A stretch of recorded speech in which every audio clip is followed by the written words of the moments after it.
10th May. மனுஷன் அப்பத்தினாலே மாத்திரமல்ல, தேவனுடைய வாயிலிருந்து புறப்படுகிற ஒவ்வொரு வார்த்தையினாலும் பிழைப்பான். ஸோ சாப்பிட்றதுனால மட்டும் அல்ல இல்லையா, அவருடைய வார்த்தை வாயிலிருந்து புறப்படுகிற ஒவ்வொரு வார்த்தையினாலும் பிழைப்பான்.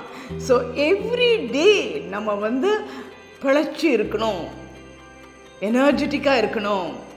அதுக்காக தான் இந்த ப்ராமிஸ் வேர்ஸ் எவ்ரிடே சொல்கிறோம். இந்த வசனத்தை நீங்கள் கேட்டிங்கன்னா, அக்செப்ட் பண்ணிக்கிட்டீங்கன்னா, வாக்குத்தத்தத்தை உங்களுக்குன்னு எடுத்துக்கிட்டிங்கன்னா, அதுதான் பலன்.